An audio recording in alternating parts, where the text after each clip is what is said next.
Donc, Claude Lemardelet, CEO de la société Motwin. Donc, Motwin est éditeur de logiciels. Je crois que dans une présentation, on a parlé de MEAP, donc c'est ce que nous faisons. Nous sommes une Mobile Enterprise Application Platform. Et nous allons, notre plateforme permet effectivement de s'étendre, d'étendre les services du client ou d'étendre des éditeurs sur la mobilité. Et donc je vais aborder ces points-là. Motwin est une société qui est à Grenoble, qui a été créée en 2008. Et aujourd'hui, nous sommes à Paris, Palo Alto et Francfort, avec des partenaires un petit peu partout dans le monde, particulièrement en Asie, où en fait il y a énormément de choses à faire. Alors, je reprendrai ce qui a été dit très rapidement. Je vais reprendre ce qui a été dit dans les autres présentations, notamment sur le fait que des expériences qu'on a avec nos utilisateurs, enfin nos clients, principalement dans la banque, puisque c'est le marché qu'on a attaqué en premier, les notions qui ont été dites sont vraiment très très importantes, c'est-à-dire ergonomie, c'est fondamental, performance, sécurité, intégration au SI et disponibilité des applications. Je crois que ça a été repris un peu dans toutes les presses, mais c'est vraiment quelque chose de vraiment, vraiment important qui fait la différence. Et je vous donnerai des cas d'usage à la fin. Vous verrez en part de marché, c'est très très très significatif.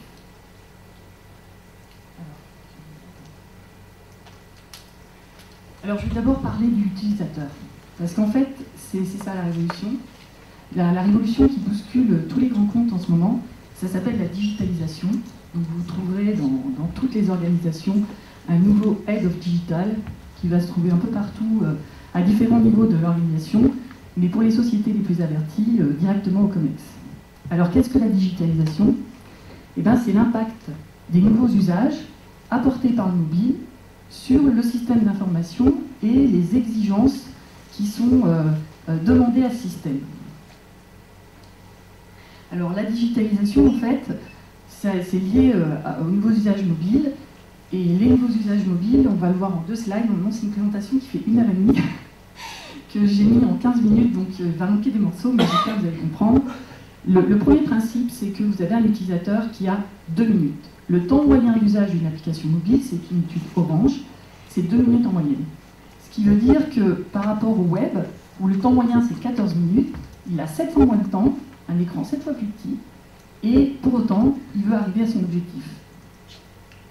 Donc, si vous avez des temps effectivement de décrochage, enfin ce qu'on appelle le temps de décrochage sur Internet, c'est 7 secondes, ici ça va être inférieur à la seconde. Ça veut dire que si un utilisateur passe d'un écran à un autre en plus d'1 seconde, il ne reviendra pas dans l'application. Donc le point par rapport à ça, c'est que je vais vous donner un exemple. En fait, c'est l'application Boursorama, la première application de Boursorama. On avait des commentaires dans l'App Store. Oui, c'est dommage, c'est impossible de passer un ordre, c'est quand même bête. Non, c'était possible, c'était possible. Sauf qu'il fallait 7 minutes et 14 écrans. Donc aucun utilisateur ne le savait, parce qu'aucun utilisateur n'est allé jusque-là. Le deuxième exemple assez frappant sur ces fameuses 2 minutes pour être pertinent, c'est la sortie de l'iOS 6 avec la nouvelle application Map, qui avant était une application fournie, dont les données étaient fournies par Google, enfin une application assez efficace que tout le monde utilisait. Et puis ils ont eu la bonne idée de vouloir se séparer de Google. Ils ont fait leur propre appli, sauf que quand ça est sorti, ça a été un désastre. Moi, j'ai utilisé chez moi, je me dis, bon, quand même, c'est un peu dur les commentaires, ça marche bien, bon, il y a une différence en termes d'interface, mais on va s'y faire. Sauf qu'une fois dehors, impossible à utiliser, elle ne marchait plus dans le métro. Quand on ouvrait, on pouvait faire 500 mètres avant qu'elle vous donne la moindre info. Il n'y avait plus la complétion. Enfin, tous les services qui permettaient d'avoir vraiment un service, justement, cette application en un service, avait disparu. Et bon nombre de personnes ont dit, bon, puisque c'est comme ça, je vais acheter un Android, au moins j'aurai la bonne application Google Maps. Ce point, ça a fait du bruit, hein. Apple a même viré 2 grands managers à cause de ça. Mais sachez qu'au niveau du chiffre d'affaires d'Apple, il y a eu un impact significatif. Alors, dans ces 2 minutes, pour être pertinent, c'est pas seulement le temps moyen d'usage qui est important. C'est aussi le moment enfin, c'est aussi le point d'arrivée de l'utilisateur. Le point qui est là, c'est un point qui va se déterminer par qui vient dans l'appli, quand est-ce qu'il vient dans l'appli, pourquoi il vient dans l'appli, et donc il va falloir que l'appli, en fait, arrive à déterminer, si elle sait déterminer le profil auquel elle a affaire, elle va pouvoir optimiser, en fait, les chemins qui vont pouvoir être utilisés dans l'appli.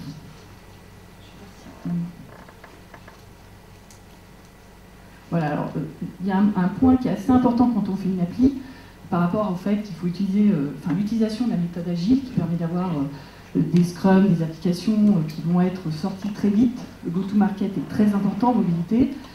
Et ce qu'il va avoir après le go-to-market, après le fait d'avoir une application en 3 mois, c'est absolument savoir ce qui se passe dans cette application pour pouvoir justement analyser des chemins qui seraient en dehors des 2 minutes et faire ce qu'il faut en termes de contextualisation et de personnalisation de l'appli pour arriver à réduire ces chemins. Alors je vais prendre un exemple. Quand vous êtes dans une application de trading, si vous savez que la personne, enfin plutôt je vais prendre Betclic, ça sera plus simple, si quelqu'un arrive à 8h du matin ou à 4h de l'après-midi ou à 8h du soir, il ne va certainement pas vouloir faire la même chose. En 8h du matin, il sera en pré-live. S'il arrive à 8h du soir, il sera certainement plutôt dans un live. Et s'il est à la fin du match, c'est plutôt pour aller voir son compte. Donc il faut que ces chemins, au moment où il arrive, soient les plus rapides possibles. Et toutes les secondes que vous gagnez, c'est des secondes d'adhésion. Le deuxième élément sur les nouveaux usages, c'est que votre utilisateur, il décide lui-même ce qu'il veut. Et il a un choix qui est énorme. Donc sa capacité à zapper et à passer d'une application à une autre, je veux une application pour gérer mon calendrier, mon agenda sur Apple, enfin j'ai un iPhone ou un Android sur mobile, je vais pouvoir télécharger, 25 applications, et le choix de l'application, je le fais en moins de 20 secondes. Donc je zappe très facilement, et vraiment, c'est moi qui décide. La deuxième chose, c'est l'ubiquité. Mon utilisateur, il est par exemple chez Leroy Merlin, donc il est dans un environnement physique. Pour autant, il va utiliser mobile, il va regarder YouTube, il va regarder les commentaires dans Google, tout ça pour décider sur un produit. Enfin, dans une communauté, pardon. Pour prendre une décision sur l'achat d'un produit. Donc la troisième notion, c'est effectivement cet aspect réseaux sociaux, qui en fait n'est pas seulement juste pour avoir des amis, ça c'est Facebook, mais qui va être utilisé dans l'achat, par exemple, par rapport à ce qu'on appelle la réassurance. C'est-à-dire, je vais être sûr, je vais avoir des infos sur mes achats. Avant, j'avais une copine qui allait me dire c'est bien, c'est pas bien. Maintenant, je vais sur mon réseau et en temps réel, je chatte avec les personnes pour savoir si elles ont déjà essayé, etc. Et puis, le quatrième point sur la mobilité, sur la digitalisation, c'est finalement que l'utilisateur, il s'attend à ce que son contexte, c'est-à-dire sa géolocalisation, mais aussi ce qu'il est en train de faire, soit pris en considération pour lui apporter le meilleur service au meilleur moment, de manière pertinente. Alors, je vais prendre un exemple tout bête. Je rentre dans une application, je vais prendre le train, et la SNCF décide de m'envoyer le quai où je vais prendre mon train. Très bien, elle me l'envoie 3 heures avant, aucun intérêt. Elle me l'envoie 5 minutes avant, si je suis plutôt organisée, ça n'a aucun intérêt non plus, puisque je suis déjà sur le quai. Par contre, le vrai intérêt, c'est si elle me l'envoie quand je rentre dans la gare. Là, c'est exactement le moment où je vais me poser la question, à quel quai est mon train?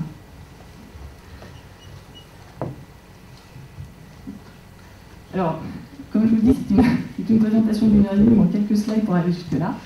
Mais donc, ce que fait Motwin, c'est une plateforme qui va permettre de créer des applications mobiles, natives ou HTML5, et HTML5 web mobile ou hybride. Donc en fait, on ne va pas se poser la question, on ne va pas se faire le choix pour le client, qui a déjà une idée souvent assez préconçue de ce qu'il veut. On va lui laisser la possibilité de choisir entre les différentes possibilités. Donc du coup, je ne reviendrai pas sur ce qui a été dit tout à l'heure. Par contre, ce qu'on va faire, c'est que si on prend un développement mobile natif qui ferait 100 lignes, si j'utilise Motwin, en fait, 70% du développement ne va pas être dans le téléphone, enfin, ne va pas être sur mobile, mais va se faire en centrale sur la plateforme Motwin en Java. qui veut dire que si j'ai un iOS, un Android, un HTML5 hybride, donc en utilisant jQuery, Dojo ou ce qu'on veut, en fait, je vais avoir sur mobile que 30% du code qui va être mis dans chaque langage, et tout le reste va être côté serveur.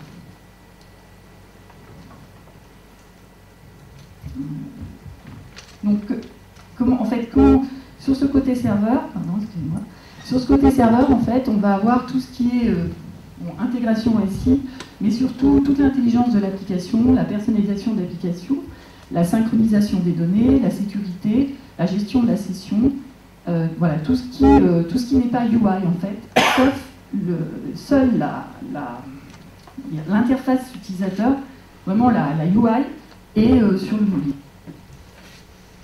Alors, donc là, ça reprend les 30% et les 70%. Donc les 3 points forts de MoTwin, le premier, ça va être une capacité d'intégration SI ou au cloud très forte. Ici, on va avoir en fait la possibilité d'utiliser n'importe quel format, et donc pas seulement des web services, et de pouvoir l'utiliser sur des modes où c'est soit la plateforme qui va chercher l'information dans le SI, ou le SI qui pose de l'information vers la plateforme. Alors je donne un exemple sur le push. C'est par exemple une application qu'on a fait pour Air France, qui n'est pas en ligne d'ailleurs, qui est toujours meilleure que celle qu'ils ont, où en fait on envoyait le QR code dans la plateforme MoTwin et qu'ils le transformait en le mettant dans l'application mobile. Le QR code à l'époque, cette fonctionnalité n'était pas accessible en web service, c'est-à-dire qu'il n'était pas possible de l'extérieur de venir faire une requête, c'était fourni par Atos, de venir faire une requête pour récupérer le code. C'est le code qui est envoyé à une adresse. Là, on n'a rien changé au système d'information, c'est toujours le même système, mais le système, au lieu d'envoyer une adresse email, envoie une adresse dans la plateforme MoTwin. Le deuxième point, c'est qu'on va créer un lien unique et sécurisé entre le mobile, quel qu'il soit, et la plateforme. Alors, dans ce lien, la première chose, c'est qu'on va créer une adresse. C'est une clé unique par l'utilisateur. Et donc, ça va devenir une adresse, comme le mail, comme votre numéro de téléphone mobile. Et ça va pouvoir permettre de faire du push. Je ne parle pas de push marketing, je parle de push technologique, dans l'application très facilement. La deuxième chose, c'est qu'on va avoir en fait la capacité de faire du push temps réel. Alors, qu'est-ce que ça veut dire? Aujourd'hui, quand vous avez une application native classique ou hybride, en fait, quand elle a besoin d'informations qui se trouvent dans le système d'information, elle va faire une requête au système d'information en disant est-ce qu'il y a quelque chose de nouveau? Est-ce qu'il y a quelque chose de nouveau? Là, en fait, il n'y a échange et communication entre le mobile et la plateforme que s'il y a quelque chose de nouveau. C'est-à-dire que c'est le serveur qui peut décider d'envoyer en temps réel quelque chose sur le mobile. Alors, je vais prendre un exemple. Avec IDMS ou Bloomberg, je pense que Bloomberg est plus connu, qui a donc les données boursières. Donc vous êtes dans une application boursière et vous utilisez MoTwin. C'est le serveur Bloomberg qui envoie les données en temps réel sur la plateforme et qui, elle, va les diffuser en temps réel sur tous les mobiles. Ce n'est pas chaque mobile qui vient toutes les secondes pour dire quelles sont les nouvelles, quelles sont les données nouvelles. Et donc, ce qui amène, en fait, en termes de scalabilité, on peut ici gérer plus de 50 000 mobiles en même temps sur une seule plateforme. L'autre point, c'est qu'effectivement, ce lien va être optimisé avec une notion de résilience et de persistance des données. Alors, d'abord, la résilience. Vous avez un lien en fait qui va optimiser les données qui sont échangées et qui va être résistant aux coupures, qui peuvent être soit des petites coupures, soit des micro-coupures. Par exemple, quand vous êtes dans le train Paris-Grenoble, c'est assez désagréable pour téléphoner. Par contre, si vous avez une application Power by MoTwin, vous pourrez passer votre passage d'ordre sans problème, puisque le lien va gérer toutes ces micro-coupures. Je suis à Pontcharrat, il n'y a qu'une seule barre de réseau. Je reçois toujours la bourse en temps réel. La deuxième chose, c'est la persistance aussi. Donc en fait, on va pouvoir, par rapport à la sécurité des données, c'est le client qui va choisir si les données sont ou pas enregistrées sur le mobile. Et pour autant, s'il choisit qu'elles ne sont pas enregistrées sur le mobile, comme c'est le cas dans l'application Cortal Consort, j'ai une utilisation qui est très fluide. Mais le fait de persister des données sur le mobile ou pas va être décidé au niveau du serveur. Donc je peux avoir une application où je dis, au départ, il n'y a aucune donnée qui persistait sur le mobile, donc on ne peut pas venir dans le téléphone aller chercher les données, elles n'y sont pas, il n'y a pas besoin de les effacer. Et puis, au fur et à mesure du temps, décider que telle ou telle donnée, finalement, c'est pas critique, et je vais décider de les persister sur le mobile, parce que s'il y a une déconnexion, j'aimerais bien qu'ils puissent continuer à travailler avec l'utilisateur. Donc c'est un choix qui se fait côté serveur et qui se manage dans le temps. Si vous avez des données qui ne sont pas persistées et que votre client, enfin l'utilisateur, perd son portable, vous pouvez à partir du serveur couper le lien. Et donc la personne qui récupère, qui de nouveau ouvre l'application, en fait n'a une application sympathique mais vide. Il n'y a plus de données. Donc on peut aussi choisir au niveau du serveur de désactiver un client. Le troisième aspect de la plateforme, alors ça répond à une question de tout à l'heure qui était est-ce qu'il faut faire une grosse application ou 25 petites applications? En fait ici, on va avoir une notion de prise de contexte en temps réel, donc savoir en temps réel tout ce qui se passe sur le mobile, sa géolocalisation, l'accélération, etc. Enfin tout ce qui est lié au device, mais aussi l'usage qui est fait de l'application. Par exemple, mon utilisateur est en train de faire un pari en ligne où il est à tel endroit dans l'appli. J'ai envoyé un push lui expliquant, un message lui expliquant quelque chose. Est-ce qu'il est resté une seconde à le lire ou est-ce qu'il l'a lu pendant une minute? Donc toutes ces données sont connues en temps réel par la plateforme qui va les enregistrer ou les diffuser dans le système d'information, dans un système comme Google Analytics, Omniture, DT, la CRM ou autre. La deuxième chose, c'est que par rapport à ce lien vert, c'est qu'on va pouvoir prendre en temps réel ces éléments, plus les éléments qui sont dans le SI, le profil, par exemple, de l'utilisateur, on est dans la banque, là c'est un étudiant, c'est un retraité, etc. Et agréger ces données en temps réel pour modifier les contenus, les fonctions qui sont dans l'application. Alors je vais prendre un exemple parce que sinon c'est pas très parlant. Je suis chez Air France, je suis Flying Blue, et puis je viens de faire assez de miles pour passer Flying Blue Gold. Et mon application va se transformer vers des nouvelles fonctions qui sont liées au fait que je suis Gold, qui vont apparaître, ou des contenus qui vont être diffusés de manière différente. Alors, sur les contenus, vous avez une application Cortal Consort, il y a la France et l'Allemagne, c'est la même application. Par contre, le profil France a du SRD, a la bourse en temps réel, les données sont données par Bloomberg, alors que l'application Allemagne n'a pas de SRD, il y a 5 bourses et non pas une bourse qui est comme en France par rapport à Paris, et les données sont fournies par IDMS. Et tout ça va gérer au niveau du serveur. Donc on va pouvoir en fait proposer une application. Par exemple, je suis à la SNCF, je n'ai pas à me poser la question si j'utilise l'application SNCF Direct, TGV Pro, Voyage SNCF, je n'ai pas à connaître en fait l'organisation de la SNCF pour savoir quelle appli je dois utiliser. Par contre, je vais avoir My SNCF, et ensuite, en fonction de j'ai une carte fréquence, je suis vers mail, etc., l'application va s'adapter et me proposer que les menus dont j'ai besoin. Bon, il y aurait pas mal d'exemples à donner, mais je vais m'arrêter là. Donc, la plateforme va permettre de gérer intrinsèquement dans son SDK l'accès offline, va simplifier les évolutions. Donc, il y a un certain nombre d'évolutions qui vont se faire au niveau des 70% qui sont dans le serveur. Pardon. Et donc, si je fais une évolution qui est dans le serveur, quand je fais cette évolution, elle est immédiatement disponible pour tout le monde, que ce soit un iOS, un Android, une application hybride. Et je n'ai pas à attendre de faire le développement. enfin de le redéployer sur les stores, d'attendre la validation d'Apple et surtout d'attendre que mon utilisateur accepte de faire l'update. C'est moi qui décide quand est-ce que je fais l'update. Alors ça, c'est un point qui est énormément utilisé pour notre client BetClick, parce qu'ils sont soumis à ce qu'on appelle les normes de l'ARGEL.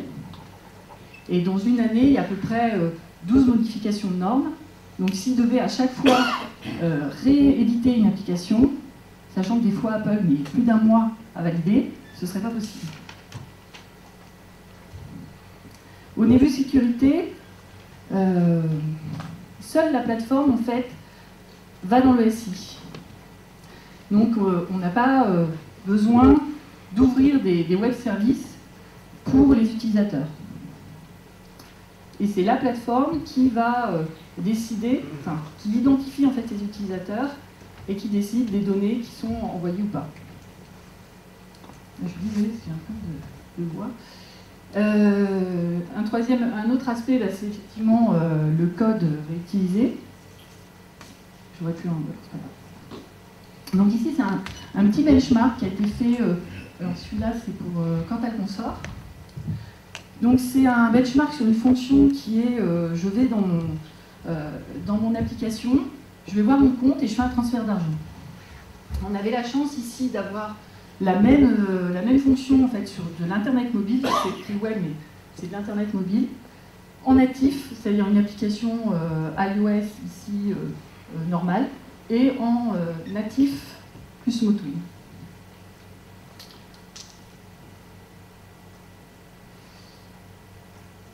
Alors, je vais vous parler du cas BetClick, qui est assez intéressant. Donc, on a rencontré BetClick en 2010, et donc ils cherchaient en fait à pouvoir faire des applications mobiles. Ils avaient déjà de l'internet mobile, c'était à peu près 6% des usages, et ils se sont dit, on va faire des applications. Et comme ça, on va pouvoir atteindre sur le mobile 10% en un an. C'est sans doute le marché de demain. Il ne faut pas qu'on rate. Le problème, c'est que, en fait, ils n'avaient pas de web service. Ils avaient déjà essayer de faire des web services pour leur internet, et au bout d'un an, ils avaient arrêté le projet. C'était mort. Et ils ont des choses comme Air France ou autres, qui viennent de leur système d'information et d'autres qui viennent de systèmes d'information tiers, dont ils ne maîtrisent pas en fait les évolutions. Quand vous faites du poker avec BetClick, ça ne s'appelle pas BetClick, ça s'appelle BetFresh, je crois, mais en fait derrière c'est un fournisseur extérieur et ils ne maîtrisent absolument pas l'évolution du système d'information. Donc premier problème, on va dire que leur système d'information n'était pas mobile ready. Le deuxième problème, c'est que les usages en fait sur les paris sportifs sont souvent, c'est pas chez soi, c'est par exemple le cas qu'ils avaient pris en exemple, c'est vous êtes dans un stade, c'est bien, il y a peut-être 4 ou 5 antennes de mobiles, même peut-être plus, par contre vous êtes des millions, et finalement la bande passante que vous avez est extrêmement faible. Donc voilà, c'est les deux raisons principales qui ont fait qu'ils ont choisi la techno Motwin. Et au final, les objectifs donc, qui étaient de dire on va avoir 10% sur le mobile au bout d'un an, mais en fait au bout d'un an, ils avaient 30% de leurs transactions qui étaient sur mobile. Et ça, c'était, ils ne l'avaient pas imaginé. Et donc, non seulement faire des paris sportifs, mais aussi les gens qui ouvraient les comptes ou qui posaient de l'argent dans l'appli. Donc, ils ont utilisé les performances de Motwin, les aspects sécurité pour répondre à la sécurité ARGEL, et les aspects intégration système d'information pour s'adapter à leur système. Ce qu'ils ont utilisé un petit peu plus tard, c'est le contexte, ce que nous on appelle le contexte awareness que vous avez vu sur l'agrégation des données. Donc je vais vous donner un petit exemple sympathique, mais tout le long en fait de l'usage de leurs applis, ils l'ont tout le temps mesuré, et grâce à cette mesure, ils ont fait des adaptations qui font qu'aujourd'hui, ils ont 70% des paris sportifs sur mobile. devant la Française des Jeux, devant le PMU, alors que, en gros, leur part de marché sur le mobile, enfin, le mobile représente pour eux 51% de leur chiffre d'affaires, alors que la moyenne sur ce marché, c'est inférieur à 20%. Donc, une genre d'adaptation qu'ils ont fait pour des... Alors, je crois que c'était, je ne sais plus quel championnat de foot c'était, mais il y a 2 ans, donc sur des championnats de foot, à un moment donné, ils se sont aperçus que les applis, enfin que le système en fait, était surchargé, mais pas pendant le match, mais juste après le match. Et cette surcharge, ils ne l'avaient jamais vue sur le web. Et en fait, après avoir fait des analyses, ça paraît tellement évident, mais finalement, en fait, c'est simplement que les gens étant sur le mobile, venir voir à la fin du match qu'est-ce que j'ai gagné, qu'est-ce que j'ai perdu sur mon compte, c'est beaucoup plus simple que d'aller voir sur le web, si je suis des amis, d'aller leur demander si je peux me connecter sur Internet, si je suis chez moi, de changer d'endroit et d'aller sur mon PC, et puis impossible si je suis dans un stade. Donc ce qu'ils ont remarqué, c'est que 80% des utilisateurs, des parieurs, venaient chercher l'information sur leur compte de ce qui s'était passé. Donc taux qui est sur Internet, je crois qu'ils n'avaient pas dépassé les 20%. Et donc ce qui a été fait, ce qu'on leur a proposé, c'est en fait de personnaliser l'appli et d'utiliser les notions de push qui sont dans Motwin pour proposer à l'utilisateur de lui envoyer son résultat au lieu qu'il vienne. C'est-à-dire dire, est-ce que la prochaine fois, vous voulez qu'on vous envoie le résultat personnalisé sous forme d'alerte? Donc ça fait une alerte, ça vous dit nouveau solde, personne ne le voit, et si vous dites oui, vous loguez, ça vous donne le montant. Et bien cette petite chose a fait gagner aux utilisateurs pas grand-chose. Ils mettaient 20 secondes pour aller sur leur compte, et avec ça, en 5 secondes maxi, enfin quelques secondes, ils avaient leur résultat. Mais ce petit service qui fait gagner 20 secondes à l'utilisateur a créé une adhésion, ils ont gagné 5% en très peu de temps sur le nombre d'utilisateurs qu'ils avaient dans l'appli.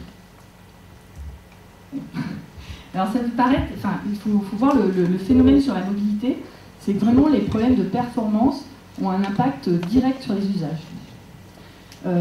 Des gens comme EasyBourse, pareil, ou Cortal qui utilisent Motwin, surveillent leur performance tous les jours, à toute heure, parce qu'ils savent, à l'image du CEO d'Amazon, que s'il y a une baisse de performance, il y a une baisse immédiate sur leur chiffre d'affaires. Un utilisateur de trade, par exemple, EasyBourse ou Cortal, pour eux, le fait de faire passer un utilisateur du web à la mobilité, c'est de se donner l'opportunité que l'utilisateur fasse 3 fois plus de placements d'ordre en bourse. Je crois que c'est presque le dernier slide.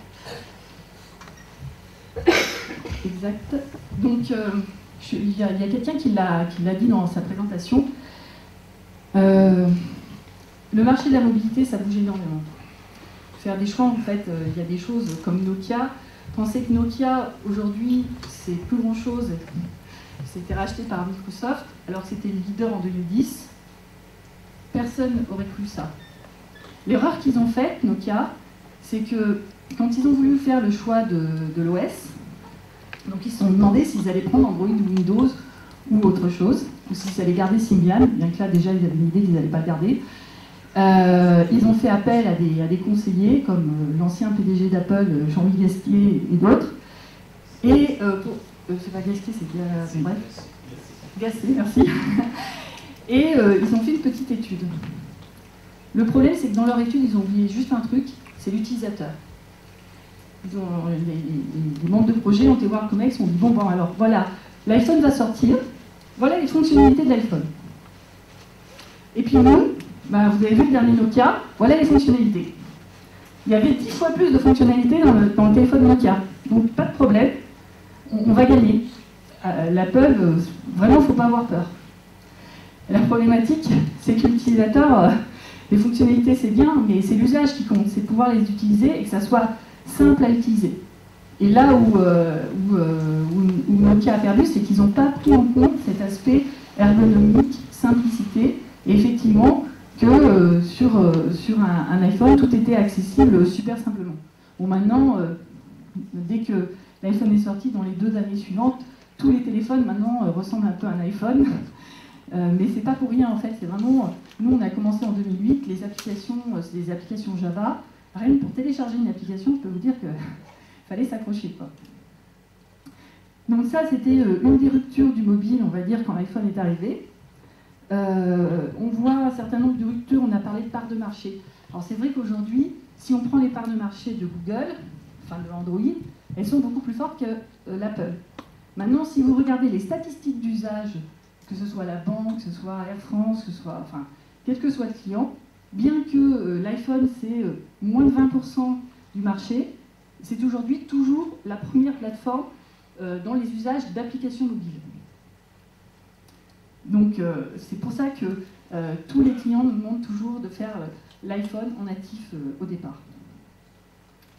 Voilà. Et donc nous, ce qu'on pense, c'est que le futur, eh ben, c'est plus par rapport aux objets connectés.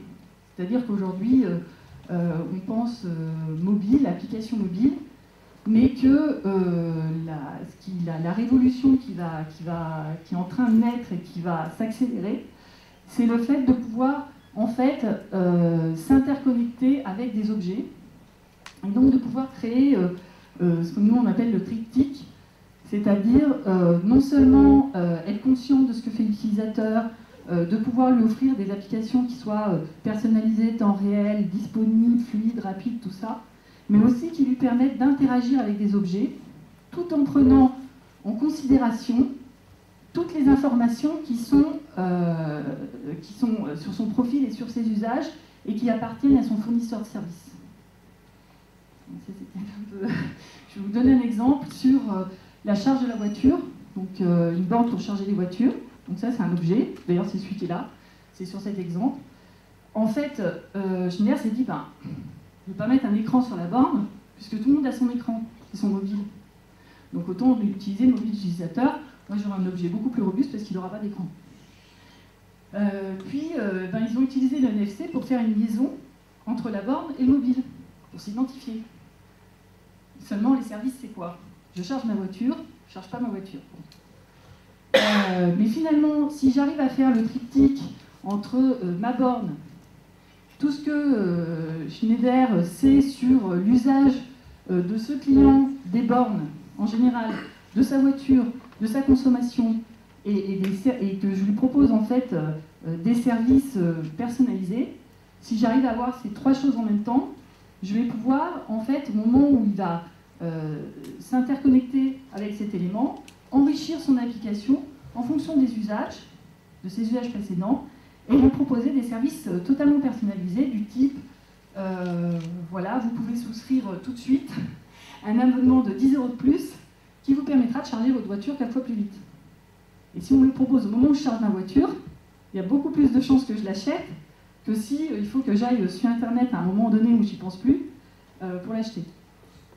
Voilà, bon, je vais m'arrêter là.